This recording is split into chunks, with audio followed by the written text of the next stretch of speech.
பரவாயில்ல மோகினி, இந்த முட்டாளால இப்போ உனக்கு ஒரு நல்ல விஷயம் நடந்திருக்கு. இந்த அமர் தான் இப்போ என்ன ஒரு பெரிய ஆபத்துல இருந்து காப்பாத்திருக்கான். எனக்கு தெரியல மோகினி. சீமா போதும், நிறுத்துங்க அமர். இதுக்கு மேல நீங்க எதுவும் பேச வேண்டாம். அம்மா, அம்மா,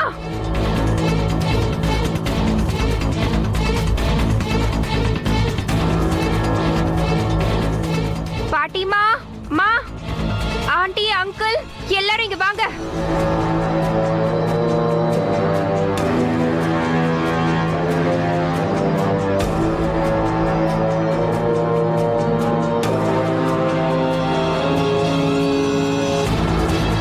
என்னாச்சு மோகினி? இந்த ராத்திரில கூச்சல் போட்டு எதுக்காக எல்லாரையும் கூப்பிட்ட? பாட்டிமா, நான் ஏதாவது தப்பு பண்ணிருந்தேன்னா என்ன மன்னிச்சிருங்க.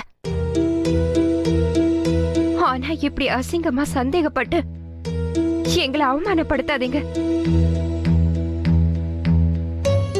இதுக்கு மேல எங்களால தாங்க முடியாது. யாருமா உன்னை சந்தேகப்பட்டது?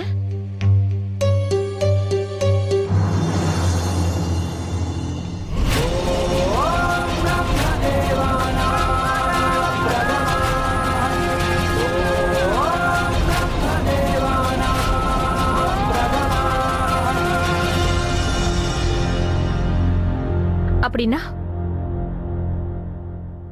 சீமாக்கா, நாளைக்கு எனக்கு இன்னொரு பரீட்சை வைக்கலான்னு இருக்கிறீங்கல்ல?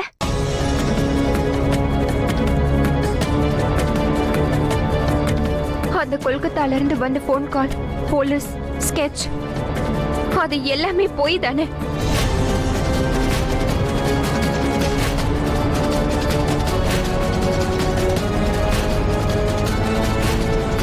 சீமாக்கா, எதுக்காக இந்த மாதிரி பண்றீங்க? இது எல்லாத்துக்கும் பின்னாடி நாங்க தான் இருக்கோம்னு உங்களுக்கு ஏன் தோணுது? எனக்கு தெரியும், அந்த நேரத்துல நாங்க பிரேமோட இருந்ததுனால தானே. ஏன் நல்லது செஞ்சாலே இப்படிதான் பிரச்சனை வருமா? ஏன் இது அந்த அம்மனோட அருளா இருந்திருக்க கூடாதா? நாங்க ஒண்ணும் அங்க வேணும்னே போகலையே. உங்களுக்கே நல்லா தெரியும் எங்க அம்மாவுக்கு எவ்வளவு உடம்பு சரியில்லாம இருந்ததுன்னு. அவங்க எதை நினைச்சு கவலைப்படுவாங்க? உங்க குடும்பத்துக்கு வரப்போற பிரச்சனையை நினைச்சா, இல்ல எங்களுக்குள்ள பிரச்சனையை நினைச்சா? எப்படி எப்படி உங்களால ஏன் மேல சந்தேகப்பட முடியுது? ஏன் சந்தேகப்படுறீங்க? இது யாரு உன்கிட்ட சொன்னது? நான் தான் மோகினி கிட்ட சொன்னேன்.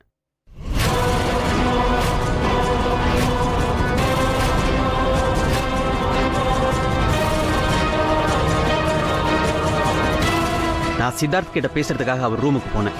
அங்க சித்தார்த்தும் ரோஹிணியும் பேசினதை நான் கேட்டேன். சீமா, ஏற்கனவே நாம ஒரு தப்பை பண்ணிட்டோம். திரும்பவும் தெரிஞ்சுக்கிட்டே அதே தப்ப நாம எதுக்காக பண்ணணும்? I am sorry Seema. ஆனா இந்த முறை நம்ம பண்றது தப்பு. அப்புறம் இன்னொரு விஷயம், இந்த முறை நான் மோகினிக்கு தான் சப்போர்ட்டா இருப்பேன்.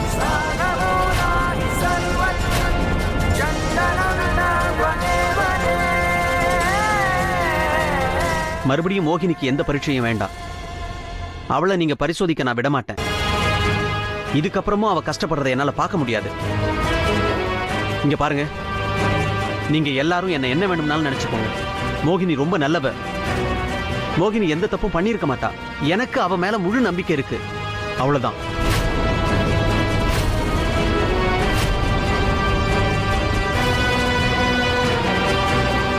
இதுக்கப்புறம் இந்த வீட்டுல இருக்கிறது சரி வராது.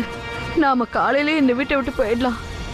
இப்ப நான் உங்ககிட்ட சத்தியம் பண்றேன், இனிமே இந்த குடும்பத்துக்குள்ள நாங்க திரும்பி வரவே மாட்டோம்.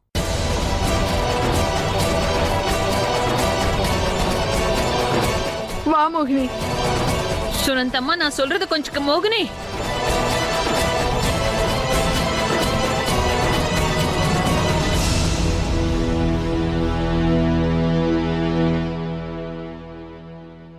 சீமா, நீ தேவையில்லாம குடும்பத்துல பிரச்சனை ஏற்படுத்தியிருக்க. எதுக்காக இப்படி பண்ண? உங்க எல்லாருக்கும் ஏங்க இது தப்பா தெரியுது? நான் ஒன்னும் தப்பு பண்ணலைங்க. தப்பு பண்ணதெல்லாம் அமர் தான். எல்லாத்தையுமே நீங்க கேட்டிருக்கலாம் அமர். ஆனா அதை கொண்டு போய் ஏன் மோகினி கிட்ட சொன்னீங்க?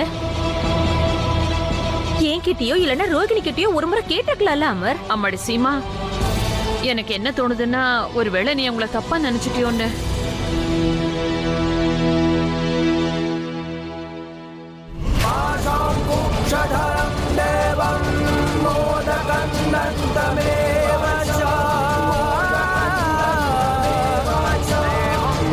சரிம்மா, உனக்கு அப்படி தோணுதுன்னா, உன்னோட சந்தேகம் சரின்னா,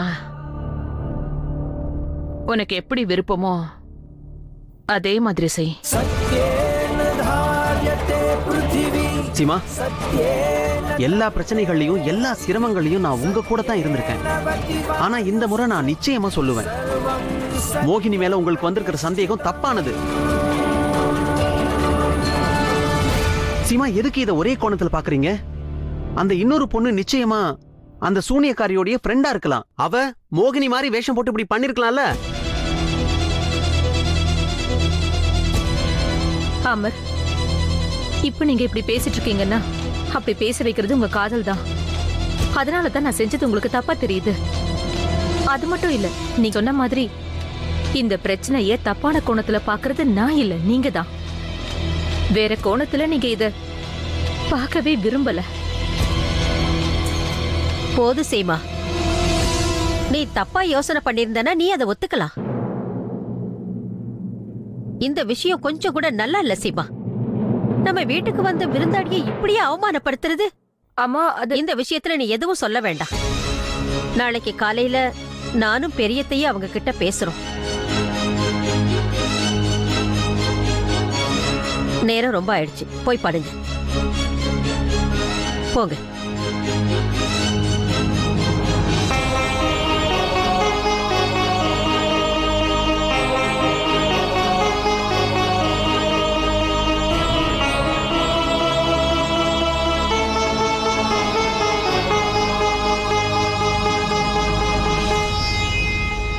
Kushmanda Shubhada